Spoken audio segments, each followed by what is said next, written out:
एक हरे भरे जंगल में तुनी चिड़िया नाम की एक गौरैया रहती थी जो अपने प्रिय रॉकी चिड़ा से शादी करना चाहती थी। दोनों शादी के लिए उत्साहित थे, लेकिन एक समस्या थी। तुनी के पिता इस शादी के लिए सहमत नहीं थे क्योंकि रॉकी के पास पक्का घोंसला नहीं था। तुनी का हाथ पाने के लिए रॉकी ने ठान लिया कि वो एक मजबूत घोंसला बनाएगा, लेकिन इसके लिए उसे पहले पैसे कमाने थे। उसने अपने समझदार दोस्त भोला कौवे से मदद मांगने का फैसला किया। रॉकी भोला के घोंसले पर पहुंचा। भोला भैया, मुझे तुनी से शादी के लिए पक्का घोंसला बनाना है। इसके लिए मुझे पैसे चाहिए। क्या आप मुझे कुछ पैसे उधार दे सकते हैं? मैं जल्द ही लौटा दूंगा। भोला ने सोचते हुए कहा, रॉकी, मैं तुझे पैसे तो दे सकता हूँ, लेकिन जरा आगे की सोच। अगर तूने घोंसला बना लिया और तुनी से शादी भी हो गई तो घर चलाने के लिए फिर पैसे चाहिए होंगे। उधार लेने की बजाय क्यों न तू कुछ कमाई शुरू करे, इससे तुझे किसी से मांगने की जरूरत नहीं पड़ेगी। रॉकी ने सिर हिलाया, विचार में डूब गया। आप सही कह रहे हो भैया, लेकिन मैं क्या करूं? कोई विचार दो ना। भोला ने उत्साह से पंख फड़फड़ाए। एक काम कर, नारियल पानी की दुकान शुरू कर। मैं खुद ये करने वाला था, लेकिन कोई बात नहीं, मैं कुछ और कर लूंगा। तू परदेसी परिंदे के पास जा, उसके पास ऐसे नारियल के पौधे हैं जो सिर्फ 15 दिनों में फल दे देते हैं। रॉकी की आंखें चमक उठीं। वाह भैया, ये तो शानदार विचार है। मैं अभी परदेसी परिंदे के पास जाता हूँ। लेकिन फिर वो रुका। रुकिए, मेरे पास तो पौधे खरीदने के पैसे नहीं हैं। भोला हंसा। ठहर, मैं अंदर से देखता हूँ। उसने अपनी पत्नी गौरी कौवी को पुकारा। गौरी, अलमारी से 500 रुपये निकालो, रॉकी को देने हैं। गौरी चीखी, क्या हमारे पास पैसे का पेड़ लगा है क्या? भोला ने समझाया, अरे गौरी, मैं उधार नहीं दे रहा। पिछले महीने जब तेज बारिश हुई थी तब रॉकी ने ये पैसे मुझे रखने के लिए दिए थे, क्योंकि उसके पास पक्का घोंसला नहीं था। अब उसे जरूरत है तो वो लेने आया है। गौरी का मन नरम पड़ा। अच्छा, ऐसी बात है, ठीक है, मैं लाती हूँ। उसे नहीं पता था कि रॉकी बाहर से सब सुन रहा था।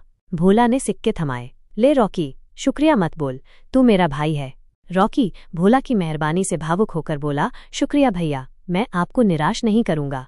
और वो परदेसी परिंदे की बस्ती की ओर उड़ चला। वहां पहुंचकर रॉकी ने अभिवादन किया। मुझे नारियल के कुछ पौधे चाहिए। कितने? परदेसी ने पूछा। एक पौधा कितने में? 50 रुपये में। रॉकी ने हिसाब लगाया। ठीक है, मुझे 40 पौधे दो। सुना है आपके पौधे 15 दिनों में नारियल दे देते हैं, सच है ना? परदेसी ने सिर हिलाया। बिल्कुल, मेरी खास खाद की वजह से। चूंकि तू इतने पौधे ले रहा है, मैं खाद मुफ्त में दूंगा। रॉकी मुस्कुराया। बहुत बहुत शुक्रिया। उसने पैसे दिए और परदेसी ने पौधे उसके घर भिजवाने का वादा किया। रॉकी अपने टूटे फूटे घोंसले पर लौटा। जल्द ही एक कबूतर पौधे और खाद लेकर आया। थकान से चूर रॉकी ने सोचा, कल से काम शुरू करूंगा। अगली सुबह रॉकी अनाज लाने निकला। लौटते वक्त उसे अपने दोस्त गपशप के पेड़ पर बतियाते दिखे। मीनू मौसी, एक बातूनी मैना, ने पुकारा, रॉकी, सुबह सुबह कहाँ गया था? अनाज लाने मौसी, रॉकी ने जवाब दिया। अनाज? आजकल तू इतना व्यस्त क्यों है? उसने छेड़ा। पास में बैठे भोला ने सारी बात बताई। वो तुनी के लिए घोंसला बनाने नारियल उगा रहा है। मीनू मौसी चहकी, अरे, तुनी और रॉकी की जोड़ी तो बढ़िया जमेगी। रॉकी जल्दी से घर पहुंचा और दिन भर अपने घोंसले के पास खाली जगह में पौधे लगाने में जुट गया, खाद मिलाकर। दोपहर तक काम पूरा हुआ। भूख लगी थी, वो अनाज खाने ही वाला था कि तुनी उड़कर आ पहुंची। रॉकी जी, ये सारे पौधे क्या हैं? जल्दी कुछ करो, वरना पापा मेरी शादी कहीं और कर देंगे। रॉकी ने अपना नारियल का प्लान बताया। तुनी की आंखें चमकीं। ये तो कमाल का विचार है। अच्छा, मैं चलती हूँ। वो उड़ गई और रॉकी ने अनाज खाया। दिन बीतते गए और 15 दिनों में पौधे पेड़ बन गए, जिन पर नारियल लद गए। एक दिन रॉकी पेड़ों को पानी दे रहा था कि सुंदर उल्लू आया। वाह रॉकी, ये पेड़ तो शानदार हैं। अब क्या इरादा? मैं रोज थोड़े थोड़े नारियल पंछी बाजार में बेचूंगा और पैसे जोड़कर घोंसला बनाऊंगा, रॉकी ने कहा। सुंदर ने कहा, थोड़ा थोड़ा क्यों? मेरे पास एक व्यापारी है जो सारे नारियल अच्छे दाम पर खरीद लेगा। रॉकी ने सोचा। मुझे सोचने दो उल्लू भाई। सुंदर के जाने के बाद भोला आया। क्या बगीचा बनाया रॉकी? सुंदर यहाँ क्या कर रहा था? रॉकी ने व्यापारी की बात बताई। भोला ने सलाह दी, सारे नारियल मत बेच, आधे पेड़ों के नारियल बेच दे, बाकी बात के लिए रख।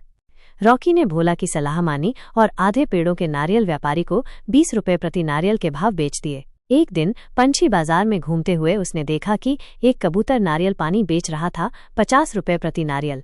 हैरान रॉकी ने देखा वे उसके ही पेड़ों के नारियल थे। निराश लेकिन भोला की सलाह के लिए शुक्रगुजार, उसने सोचा, अच्छा हुआ मेरे पास आधे पेड़ बचे हैं। जो पैसे मिले उनसे रॉकी ने दिन रात मेहनत कर एक पक्का घोंसला बना लिया। खुशी से भरा रॉकी भोला के साथ तुनी के पिता के पास गया। महाशय, घोंसला बना लिया, क्या मैं तुनी का हाथ मांग सकता हूँ? तुनी के पिता मुस्कुराए। जैसा मैंने कहा था, पक्का घोंसला बनने पर मैं सहमत होऊंगा। हम जल्द ही शादी की तारीख तय करेंगे। रॉकी खुशी से फूला न समाया। उस रात जब जंगल के पंछी अपने घोंसलों में बस रहे थे, जंगल बड़ी न्यूज़ ने चेतावनी दी, 1-2 दिन में तेज बारिश होगी, बाढ़ भी आ सकती है, सावधान रहें। रॉकी ने सुना और सोचा, अच्छा हुआ मेरा घोंसला पक्का है। लेकिन बारिश इतनी तेज थी कि जंगल में पानी भर गया। कई घोंसले, कुछ नए बने भी, ढह गए। पंछी ऊंची टहनियों पर जा बैठे। रॉकी ने देखा उसका घोंसला भी कमजोर पड़ रहा था। तभी उसे नारियल तैरते दिखे, उसके अपने नारियल जो पानी में फूल गए थे। भोला ने पुकारा, रॉकी ये तेरे नारियल हैं, इनसे घोंसले बनाते हैं। बारिश थमी, बाढ़ का पानी उतरा। पंछियों ने नारियल इकट्ठा किए और उनके मजबूत घोंसले बनाए। रॉकी, तुनी और बाकियों ने आरामदायक घर बनाए। तुनी के पिता ने रॉकी की मेहनत देखकर खुशी खुशी शादी को आशीर्वाद दिया और इस तरह अपने नए नारियल के घोंसलों में रॉकी, तुनी और जंगल के सारे पंछी हंसी खुशी रहने लगे। रिया को कैडबरी खाना बहुत पसंद था। वह बहुत सारी कैडबरी खाती थी। वह ब्रेकफास्ट में, लंच में और डिनर में भी सिर्फ कैडबरी खाती थी। उसकी सास को यह बिल्कुल भी पसंद नहीं था। बहू, ओ बहू, इतने कैडबरी सेहत के लिए अच्छी नहीं होती। थोड़ा सा घर का खाना भी खाया करो। दाल, चावल, रोटी यह सब भी खाना चाहिए। अगर तुम सिर्फ कैडबरी खाती रह जाओगी तो फिर मोटी हो जाओगी और तुम्हारी तबीयत भी बिगड़ सकती है। नहीं माँ जी, कुछ भी नहीं होता। लीजिए, आप ही खा लीजिए। टूनी की सासू माँ उसकी तबीयत को लेकर बहुत चिंता में रहती थी। उन्होंने कई बार टूनी की कैडबरी छुपाकर रखने की भी कोशिश की, लेकिन टूनी कहीं न कहीं से उसे ढूंढ ही लेती थी। उसकी इस हरकत की वजह से कई बार उसे लोगों के मजाक का शिकार बनना पड़ा था।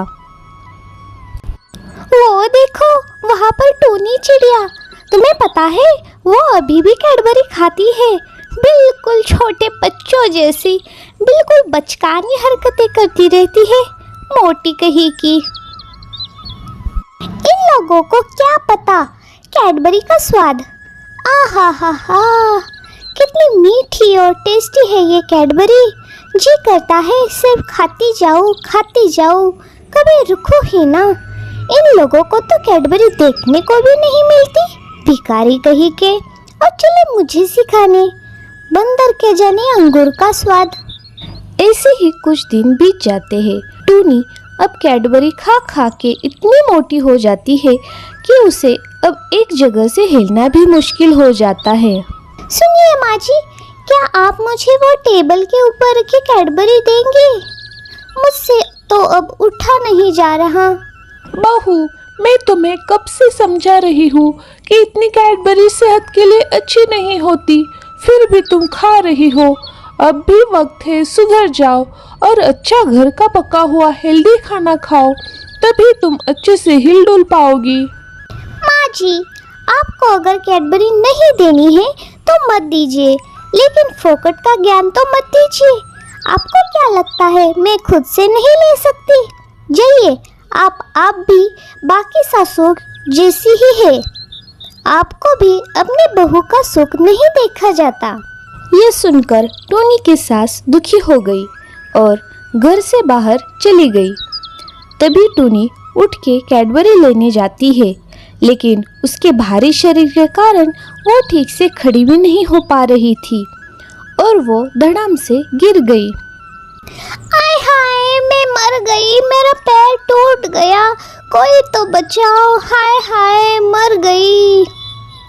उसकी चीख सुनकर सासू माँ दौड़ी दौड़ी घर में आई और उन्होंने टूनी को उठाया। टूनी की आंखों से आंसुओं की धारा निकल रही थी। उसको अब उसकी गलती का एहसास हो गया था। माँ जी, माफ कीजिए, आपके लाख समझाने के बावजूद मैंने आपकी नहीं सुनी और इसी वजह से आज मेरी ये हालत हो गई है। मैं आज से आपका हर कहा मानूंगी और हेल्दी खाना खाऊंगी और एक्सरसाइज भी करूंगी। दोस्तों, हमारे चैनल को सब्सक्राइब कीजिए और देखते रहिए Tony story TV. Thank you.